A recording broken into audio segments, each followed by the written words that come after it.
Hi hello അസ്സലാമു അലൈക്കും. Welcome back to Sanfees kitchen. ഇന്ന് ഞാൻ വന്നിട്ടുള്ളത് ദിവസങ്ങളോളം കേടുകൂടാതെ സൂക്ഷിക്കാൻ പറ്റിയിട്ടുള്ള നല്ലൊരു അരിയുണ്ടയുടെ റെസിപ്പി ആയിട്ടാണ്. ഈസി റെസിപ്പിയാണ് കേട്ടോ, പെട്ടെന്ന് തന്നെ ഉണ്ടാക്കിയെടുക്കാം. ഈ ഒരു മെത്തേഡിൽ അരിയുണ്ട ഉണ്ടാക്കിയെടുക്കുകയാണെങ്കിൽ ഞാൻ നേരത്തെ പറഞ്ഞതുപോലെ തന്നെ ഫ്രിഡ്ജിലൊന്നും സൂക്ഷിക്കാതെ പുറത്ത് തന്നെ കേടുകൂടാതെ ഒരുപാട് നാൾ നമുക്കിത് സൂക്ഷിക്കാൻ പറ്റും കേട്ടോ. അതുമാത്രമല്ല ബാച്ചിലേഴ്സൊക്കെ ആയിട്ട് താമസിക്കുന്നവർക്കും അല്ലെങ്കിൽ വൈകുന്നേരം ചായയുടെ കൂടെയൊക്കെ കഴിക്കാനും അടിപൊളിയാണ്. അപ്പോൾ കൂടുതലായിട്ടൊന്നും പറയുന്നില്ല, എല്ലാവരും തന്നെ വീഡിയോ സ്കിപ്പ് ചെയ്യാതെ ഫുള്ളായിട്ടൊന്ന് കണ്ടു നോക്കാം. വീഡിയോ ഇഷ്ടമാവുക എന്നുണ്ടെങ്കിൽ പ്ലീസ് ചാനലൊന്ന് സബ്സ്ക്രൈബ് ചെയ്ത് സപ്പോർട്ടും കൂടി ചെയ്യണേ. ഇനി ഇതാ നമ്മുടെ അരിയുണ്ട ഉണ്ടാക്കിയെടുക്കാൻ വേണ്ടിയിട്ട് ഞാനിവിടെ മട്ട റൈസാണ് എടുത്തിട്ടുള്ളത്. അപ്പോൾ ഒരു ബൗളിലേക്ക് 1 കപ്പ് മട്ട റൈസ് എടുത്തിട്ടുണ്ട്. അപ്പോൾ ഈ ഒരു അരിക്ക് പകരമായിട്ട് നമ്മൾ സാധാരണ ചോറ് വെക്കുന്ന പൊന്നി അരിയുടെയോ അല്ലെങ്കിൽ കുറുവ അരിയുടെയോ ഒക്കെ റൈസ് ഉണ്ടാവില്ലേ, അതെടുത്താലും മതി കേട്ടോ. ഇതാവുമ്പോൾ ഒന്നുകൂടെ നല്ല കളറായിരിക്കും നമ്മുടെ അരിയുണ്ടയ്ക്ക്. അപ്പോൾ ഞാൻ നല്ലൊരു കളറൊക്കെ കിട്ടാൻ വേണ്ടിയിട്ട് ഈ അരിയാണ് എടുത്തിട്ടുള്ളത്. ഇനി ഇത് 2-3 പ്രാവശ്യമെങ്കിലും നല്ല പോലെ ഒന്ന് കഴുകിയെടുക്കണം. അപ്പോൾ അതാ ഞാൻ 2-3 പ്രാവശ്യം കഴുകിയെടുത്തിട്ട് അതൊരു സ്ട്രെയിനറിലേക്ക് മാറ്റിയിട്ടുണ്ട് കേട്ടോ. അതിലെ വെള്ളമൊക്കെ നല്ലപോലെ പോയി കിട്ടാൻ വേണ്ടിയിട്ടാണ്. ഇനി നമുക്കിതൊന്ന് ഉണ്ടാക്കി തുടങ്ങാം. അതിന് വേണ്ടിയിട്ട് ഞാനിവിടെ ഒരു പാൻ നല്ലപോലെ ഒന്ന് ഹൈ ഫ്ലെയിമിലിട്ടിട്ട് ഹീറ്റാക്കി എടുത്തതിന് ശേഷം ഫ്ലെയിം ഒന്ന് ലോലാക്കി കൊടുത്തിട്ടുണ്ട്. എന്നിട്ട് കഴുകി വൃത്തിയാക്കി വെച്ചിട്ടുള്ള അരി ഇട്ട് കൊടുക്കാം. അതിനുശേഷം നല്ലപോലെ ഒന്ന് വറുത്തെടുക്കുന്നുണ്ട് കേട്ടോ. ആദ്യം തന്നെ അതിലുള്ള ആ ഒരു വെള്ളത്തിൻ്റെ കണ്ടൻറ്റൊക്കെ ഉണ്ടാവില്ലേ നമ്മൾ കഴുകിയെടുത്തത് കൊണ്ട്, അപ്പോൾ അതൊന്ന് നല്ലപോലെ ചൂടാക്കിയിട്ട് അതിൻ്റെ വെള്ളമൊക്കെ ഒന്ന് വറ്റിച്ചെടുത്തതിന് ശേഷം നന്നായിട്ട് ഇതുപോലെ ഒന്ന് വറുത്തെടുക്കാം. വറുത്തെടുക്കുന്ന സമയത്ത് നല്ലപോലെ തന്നെ വറുത്തെടുക്കണം കേട്ടോ. അരിയിൽ നിന്ന് ജസ്റ്റ് ഒന്ന് പൊട്ടി തുടങ്ങുന്ന സമയത്ത് ഒരു വൈറ്റ് കളറിലൊക്കെ ആയിട്ട് ഒന്ന് പൊട്ടി തുടങ്ങില്ലേ, ആ ഒരു സമയം വരെ ഇതുപോലെ നന്നായിട്ട് തന്നെ ഒന്ന് വറുത്തെടുക്കാം.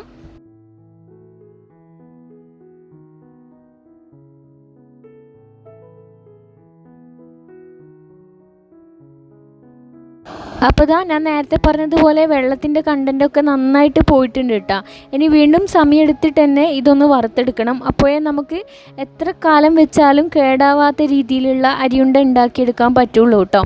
അപ്പോൾ ഞാനിതാ വീണ്ടും നല്ലപോലെ ആ ഒരു അരി പൊട്ടിത്തുടങ്ങുന്ന സൗണ്ട് ആവുന്നത് വരെ ഇതുപോലെ ഒന്ന് വറുത്തെടുക്കുന്നുണ്ട്.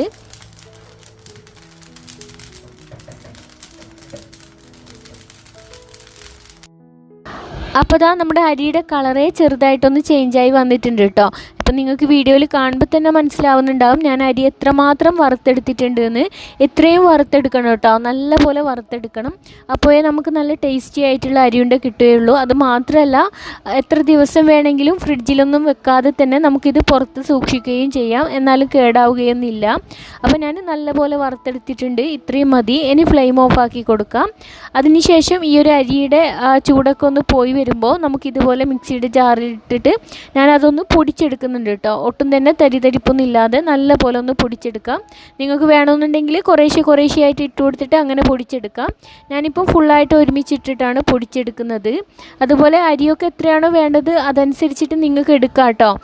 നിങ്ങൾക്ക് എത്ര അരിയുണ്ട വേണം അതനുസരിച്ചിട്ട് എടുക്കാം. അപ്പോൾ ഇൻഗ്രീഡിയൻസിലൊക്കെ മാറ്റം വരുത്തിയാൽ മതി.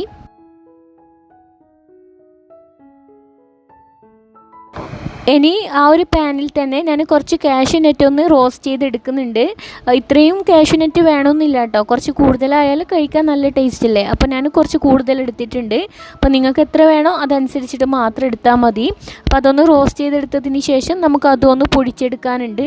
അതിന് മുമ്പായിട്ട് നമ്മൾ നേരത്തെ അരി പൊടിച്ചെടുത്തില്ലേ, അത് ഞാനിതാ ഒരു ബൗളിലേക്ക് മാറ്റി കൊടുക്കുന്നുണ്ട് കേട്ടോ.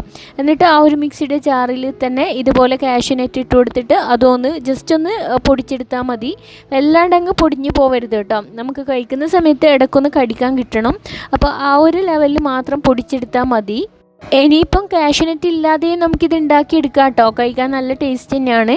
പക്ഷേ ഇതുപോലെ കാഷ്യൂനട്ടും കൂടി ചേർത്ത് കൊടുക്കുന്ന സമയത്ത് കഴിക്കുന്ന സമയത്ത് ഒരു പ്രത്യേക ടേസ്റ്റാണ്. അപ്പോൾ ഇതാ ഞാൻ കാഷ്യൂനട്ടും കൂടി പൊടിച്ചെടുത്തിട്ട് അതും കൂടി ഈ ഒരു അരിയുടെ മിക്സ് ഉണ്ടല്ലോ അതിലേക്ക് ഇട്ട് കൊടുക്കുന്നുണ്ട്.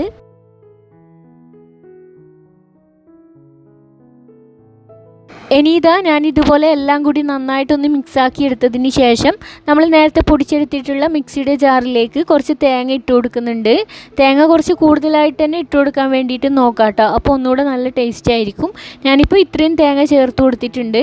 അതിൻ്റെ കൂടെ തന്നെ കുറച്ച് ശർക്കരയും കൂടി ചേർത്ത് കൊടുക്കുന്നുണ്ട്. ഇതിപ്പം നമ്മൾ ഷോപ്പിൽ നിന്ന് വാങ്ങിക്കുന്ന സമയത്ത് ഇങ്ങനെ കിട്ടിയിട്ടുള്ള ശർക്കര തന്നെയാണ് കേട്ടോ. അപ്പോൾ നിങ്ങൾ ക്യൂബ് ശർക്കരയാണ് എടുക്കുന്നതെങ്കിൽ ജസ്റ്റ് അതൊന്ന് പൊടിച്ചെടുത്തതിന് ശേഷം ഇതുപോലെ ഒന്ന് ചേർത്ത് കൊടുത്താൽ മതി. എന്നിട്ട് എല്ലാം കൂടി ഒന്ന് നന്നായിട്ടൊന്ന് ക്രഷ് ചെയ്തെടുക്കാം. വല്ലാണ്ടങ്ങ് പൊടിച്ചെടുക്കേണ്ട ആവശ്യമില്ല കേട്ടോ, ഒന്ന് ഒതുക്കിയെടുത്താൽ മതി. പിന്നെ അതുപോലെ ശർക്കരയുടെ അളവ് അങ്ങനെ കറക്റ്റായിട്ട് പറയാൻ പറ്റില്ല കേട്ടോ. നിങ്ങളുടെ മധുരം എങ്ങനെയാണോ അതനുസരിച്ചിട്ട് ഇട്ട് കൊടുത്താൽ മതി. ഞാനിവിടെ 1 കപ്പ് അരിക്ക് 3 സ്പൂൺ നിറയെ ശർക്കര ചേർത്ത് കൊടുത്തിട്ടുണ്ട്. ഇനി എല്ലാം കൂടി ഞാനൊന്ന് ഒതുക്കിയെടുത്തിട്ടുണ്ട്.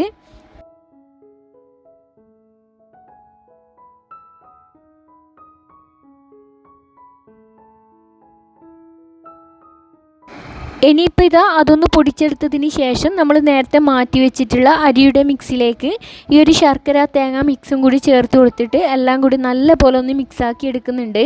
ആ ഒരു തേങ്ങയും ശർക്കരയൊക്കെ അരിയുടെ എല്ലാ ഭാഗത്തും എത്തുന്ന രീതിയിൽ ഇതുപോലെ നന്നായിട്ട് തന്നെ ഒന്ന് മിക്സാക്കി എടുക്കുക കേട്ടോ.